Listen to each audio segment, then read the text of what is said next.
Good morning to all of our precious children for First United Methodist Church. This is Mr. Robbie coming to you with some children's sermons. First of all, I want to let you know that we miss you all terribly, and we hope that we are all going to be able to get together very, very soon. The church isn't the same without your bright, smiling faces and your running around and giggling and laughing and all. So we hope that all this will end soon and everyone will be back with us all together in the sanctuary. As we know, the coming weeks are getting us ready for Easter. Easter will be here in about 3 weeks, and I have some children's sermons that I want to do for you over the next 3 weeks using a special tool that my mother has used over the years. She has used what we call resurrection eggs, and unfortunately we're not able to do our egg hunt this year. I do have some other eggs that we're going to be sharing. But these have some special things in them. And for today, I'm going to share the first 4 with you. There's a total of 12. I'm going to share the first 4. So the first one is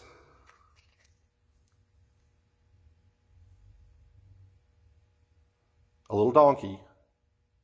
The donkey represents, for those that remember the story of Easter, is when Jesus rode into Jerusalem.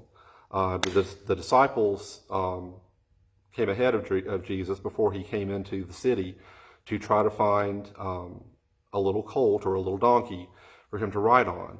And as many of you will remember, when he rode in on the donkey, the crowds were so excited to see him that they all shouted Hosanna, and they waved their palm branches. So that was his triumphal entry into Jerusalem.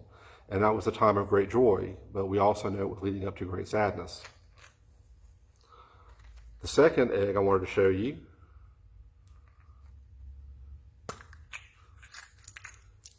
contains coins.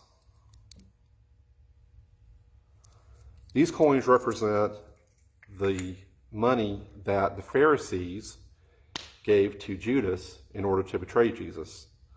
The Pharisees were all expecting a grand Messiah to come, and they were expecting someone who would come in and be a great warrior and a great king. They weren't expecting someone like Jesus who was preaching peace and love. So he really didn't meet with what their expectation was of what a Messiah was supposed to be. So they wanted to get rid of him. And the only way they knew how was to bribe one of his disciples with the 30 pieces of silver. The next egg I want to share with you contains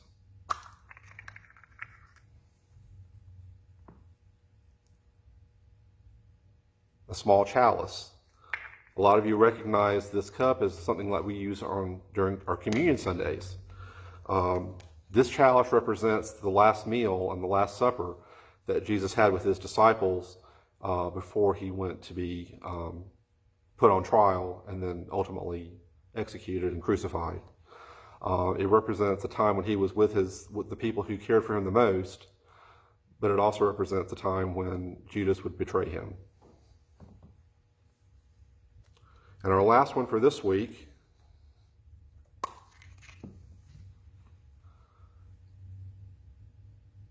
has praying hands. I don't know if you can see all that.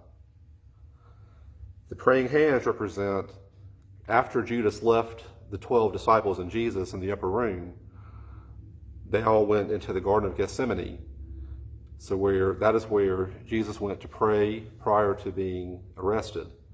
At that time, he asked God to take away this cup that was before him of being killed.